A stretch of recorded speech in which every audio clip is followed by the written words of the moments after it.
Well, I am here today with Brian Dollar, the author of the brand new book, Talk Now and Later, a book that I've already read and loved. And Brian and I have been talking about doing this for a long time. So, Brian, thank you so much for taking the time today to walk us through this a bit. Absolutely my honor to be here, and thank you for hosting me. Look forward to having a good chat about the book. Yeah. So let's just dive in. We've got a bunch of stuff we're going to get to. I want to keep this fairly short at least. But what led you to write Talk Now and Later? Well, I've been a children's pastor for a little over 23 years now, and I also write and produce a lot of children's ministry resources. And through all of that, I've had so many conversations with parents in that they've asked me to be the mediator, the one who has all the answers. They'll say, hey, my kid was asking me some questions about homosexuality, and I don't really want to mess up their theology, so could you talk to them about it? Or hey, my kid's being bullied at school, and I'm not sure how to handle it, so would you help him through this process?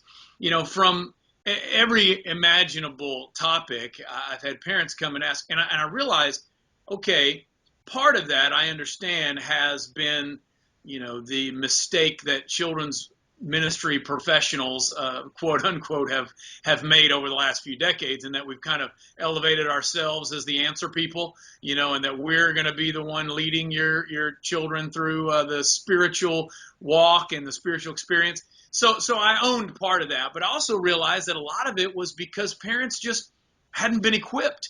They didn't feel. The world is changing so fast. Culture is coming in and squeezing God out of every aspect of our lives. And so parents feel very inadequate often to have these deep conversations about really tough topics. I mean, if that's from sex to self-image to you name it, they would come and ask me. And so I realized I need to come up with a tool, a resource. It actually started with just a series of teachings that I did to all of the parents in our church. It developed into something that now is the book that I just am releasing, Talk Now and Later: How to Lead Kids Through Life's Tough Topics. So it was developed as a resource and a tool, not to just give answers, but to equip parents to navigate those conversations with their kids so they can start at a young age giving biblical knowledge and foundation for these tough topics, not holding off to one conversation when they're preteens or teens, and especially not waiting till there's crisis, because I think that's what I've seen a lot of parents do. They're so worried about these topics, they're like, I'm not sure how to do it, so they just ignore it, and they just don't talk about it. And then when their kid is caught viewing pornography, or their kid is struggling with their own self-image and cutting and struggling with these issues, then they realize, okay, we got to talk about it. And at that point, they're introducing information, and they're overwhelming their kid with this stuff that they're already in the middle of dealing with. And so the whole focus, and I know it's a long answer to a short question, but the whole focus was to give parents the tool to talk now when their kids are small, building that foundation and opening the door so that they're not thinking, oh, these subjects are taboo with mom and dad, but instead they're part of our everyday conversation. And when they do get to those preteen and teen years, when it's absolutely necessary to have these conversations, whether you like it or not, you've already built that track record of communication, and your kids come to you with questions as opposed to you having to break down those doors to get those conversations to happen. Wow, that was a long answer, but there you go. And I got to say that, I mean, that's one thing I really liked about this book is that it wasn't like I was reading something that I almost felt like I needed to memorize these answers. It was much more of an equipping. I felt like there was enough resource and answer in there that it would get me started, but it doesn't really let parents off the hook, which really leads me to the next couple questions, which is kind of two sides of a coin. Why do you feel like parents try to avoid or don't try, but are tempted to avoid those conversations? And why do you think that it's so important that the parents themselves have them rather than just the church when you teach your series? Gotcha. I think parents struggle because every parent wants their child to grow and develop into strong spiritual leaders, strong followers of Jesus. If they're a Christian parent at least, and they really want that. And so, because that's such a big deal, and because these the topics that I chose are often in the church, especially considered taboo, and have been in the past things that really you just never even hear of talked about from the pulpit or in any setting at the church. They've been programmed to avoid it, and that you don't talk about such things, and only when your kid is, you have this random, especially the sex topic, they've been trained, you have this mythological, weird, lots of symbolism about birds and bees, and just confuse the kid and walk away and say, my job is done. They've been trained to do that. And so it's not the parents' fault. I believe it's the church's fault. It's society's fault. But no matter whose fault it is, parents have to take a hold of the reins in these situations, because that's what God gave them children for. Right. The church is around in a child's life. I mean, nobody hardly can attest to being a 100% 52 weekends out of the year we're in church, no vacations, no nothing. Well, that doesn't happen anymore. Sports and obligations and just life has caused the family to attend church less. So even if they attended church every weekend, you're talking an hour or two a week. Well, you can't give a kid the spiritual tools they need in an hour or two a week. Parents have over 70 waking hours with their kids every single week.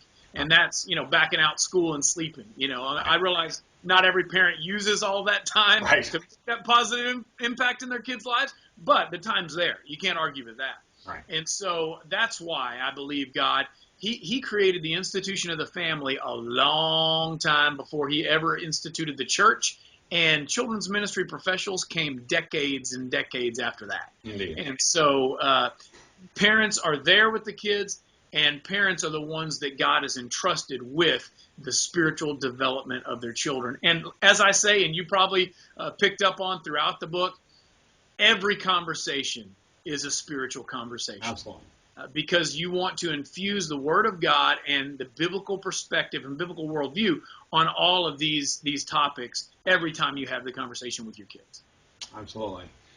Absolutely. And you just used a phrase that it's a spiritual conversation. And I want to dive into one topic, the one that typically when somebody picks up a book that's the tough conversations, if parents are going to go to one chapter, they're going to go to the chapter on sex first, right? Oh, yeah. I mean, it's like, and you tackle one thing that just kind of very much impressed me about this was how many different topics, just really quickly, so people have an overview of it. Yeah. You have 10 different chapters. You talk about God, death and tragedy, sex, self-image, making wise choices, divorce, friendships, money, bullying, and restoring broken relationships. And all of them, are dealt with honestly and, up front. The topic in chapter 3 of sex, let's just, since we can't cover all 10 right now, and that's typically where parents go, okay, I need help here.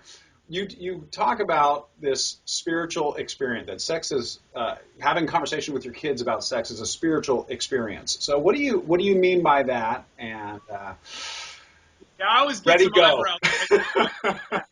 Always, because they're like, how? What do you mean sex is a spiritual experience to talk to your kids? It's because God created sex. That's one thing that has happened is that society has commandeered sex and sexual intercourse and sexual relationships. They have commandeered that and turned it into something that God never intended for it to be. And I'm not talking simply about homosexuality or gay marriage or whatever the latest topic is, the latest perversion of sex. That's the hot button topic. I'm talking about sex as a whole. God created it. He created it for the institution of marriage, and he created it as a celebration of love. And there is a supernatural thing that happens. That's what I tell my kids, when we're talking about sex and sexual things. I tell them to be careful, not because I'm afraid they're going to get pregnant or get somebody else pregnant. I tell them to be very careful how they interact in a sexual way with those that they're dating or interested in. My kids are 13 and 15 now, so they're just now entering into that interested in the opposite sex time. But I tell them, as you enter into these dating relationships, the reason why you got to be careful is because sex is a powerful thing. It's a supernatural thing, and not just intercourse. Any interaction in a sexual way that was created to be celebrated in marriage, and so you don't want to enter into a sexually intimate relationship until you have the boundaries and blessings of marriage that come along with it, the blessing of God on that marriage, because you're playing with fire, because it's a supernatural experience. And so there are so many things about sex that are spiritual in nature, that are directly straight from Scripture. Man, you go through the Scriptures and you're going to find so much sex in the Bible. Oh, yeah. I mean, it's everywhere. Yeah. And so that's what I mean by that. And I want parents to stop looking at talking to their kids about sex as this thing we got to be all. Man, and I didn't give them the details of intercourse at 3 and 4, but when they were 3, 4, and 5 and asking, questions about their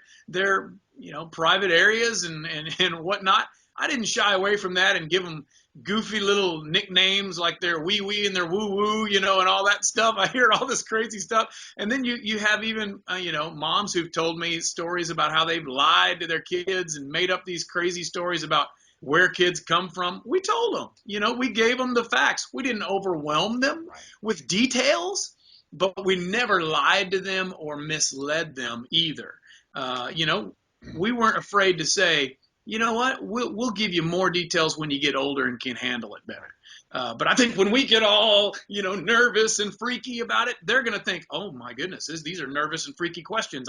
I should never ask mom and dad about this ever again. And that's what we never want to happen.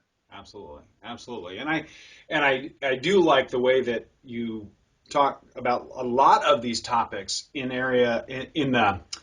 the umbrella of appropriate information at appropriate stages of time. That yes. I think that I remember hearing years ago when I was a youth pastor, I remember hearing somebody say, we need to build that level of trust at a young age when the questions are fairly innocent and the topic is fairly light, or they will never trust us when the topic is super big and the question is very heavy. And so I think that a lot of what I see in your book is kind of a commitment to, we want to give appropriate information, honest information at the appropriate time so that all the way through trust is built. And that is so huge, and definitely saw that coming through for sure. And that is, you just said it so eloquently, and way to go, because that really is the message of the book. Mm-hmm. The title, Talk Now and Later, is don't wait till crisis and try to fix it. Talk from the very early stages about God. Man, we even talked, when they were very much younger about, we give them information about money and that, tithing and putting God first and stewardship and all that stuff. I mean, we don't wait till they get the first job and then start teaching them, because by that time, all the selfishness of life has built in, and they have a hard time grasping, wait, God gets some of my money? What? I'm not sure about that. We started that from a early age. And so as you grow with your child and as that relationship grows, like you said, the trust is the key, and that's what any relationship is built on. Certainly good communication is built on trust. And if you lie to them, and I say lie, people don't like me to use the word lie, but I don't care if you're making up some goofy thing, like I'll tell you, even a serious subject like death and tragedy, when someone that you love has died, when you just tell them, oh, they went on a long walk and maybe we'll see them one day in heaven, Kid, you may think you're softening the blow, but you're misleading a kid. And then when they figure out what really happened, then they're wondering, why did you not trust me enough to share the truth with me? And that builds a divide that we don't even realize we're building whenever we lack honesty in our communication. Absolutely. So while the last question was about the topic that parents are most drawn to, most quickly go to, as you look at the 10 topics and all the different things that I just read, I don't need to reread the list, what do you feel is either the most important or even the most under talked about conversation, if you were gonna pick one or two? I don't know if it's necessarily the most under talked about, but I will tell you the number one topic that I feel, well, I guess you have to set aside the topic on God, how to talk to your kids about God, because that would obviously be the number one topic. But that kind of sets the stage for everything that comes after that. But really, the self-image topic is the number one.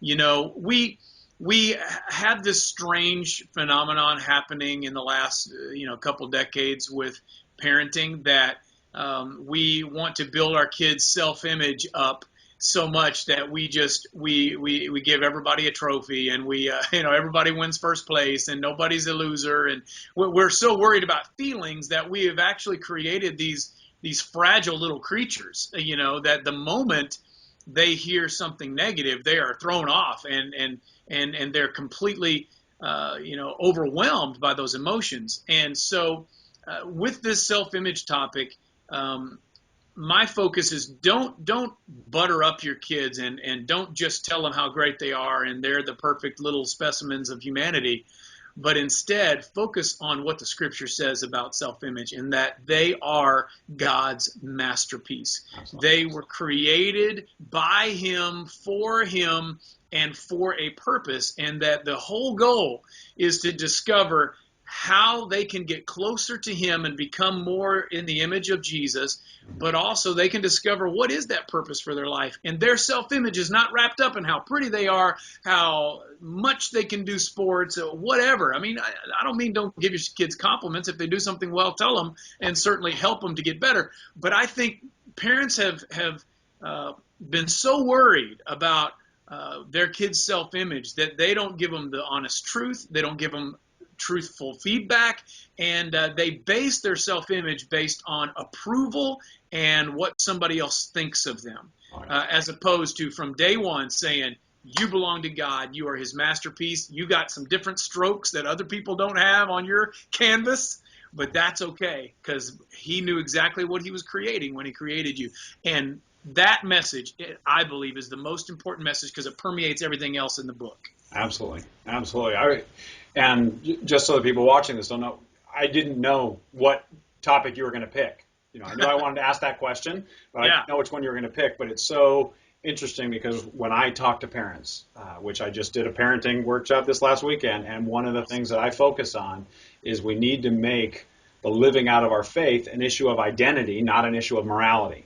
And so much of that is wrapped up in exactly what you just said, that if their self-image is based on their approval either of their friends or even of their parents. If it's based on approval, then it's an activity-based thing. It's a morality. Did I make the right decision or did I fail somebody? Rather than did I live out my identity as somebody who's a child of the King, as somebody who's redeemed, as somebody who's restored, as somebody who's forgiven, all those kinds of things. So I mean, just got to say, it just kind of made my heart jump when that was the one that you picked, because I was really wondering which one you were going to pick, and I land on that so frequently because I think I totally agree. The issues of how we talk about God and the issues of what we do with self-image and identity are absolutely permeate everything else. And honestly, when we come at it from that angle, it does make all those other conversations not easier because they're messy conversations, but more doable, because we don't feel like we then have to have every single answer to every single question. And that's one of the biggest things that I tell parents in the book. Don't be afraid to say, I don't know. And then go to the Bible and discover the answer together. That's that's one of the greatest joys in life, when your kids see you fired up about the Bible. I know I'm singing your song now, but when they see you fired up about the Bible and finding what does God say about this particular topic, that speaks volumes to them, and that's going to be where they go for answers in the future, because they've seen that in their parents. And so it's a contagious thing. I love it. Absolutely. Absolutely. All right. Well, want to wrap this up. Thank you again for coming. People can grab Talk Now and Later pretty much anywhere. Now it's available as of September 1st, and this video is going to be going live on my blog at keithfarron.com on September 2nd. So the book is out. If you're watching this, you can get it now, and I highly, highly recommend that you do. If you want to have more conversations with Brian and find out what he writes for parents, I mean, he's got a fantastic blog writing tons of stuff, giving away resources, I mean, just so many different topics that are not only discussed in this book, but just about children's ministry, about family life, about kids and parenting and all that at briandollar.com. So you can catch up with him there, and also find him on Twitter and everywhere else. But we're everywhere. We're everywhere. Yeah, he's everywhere. But definitely grab a copy of Talk Now and Later. And thanks again for joining us, Brian. My pleasure, buddy. Thank you very much.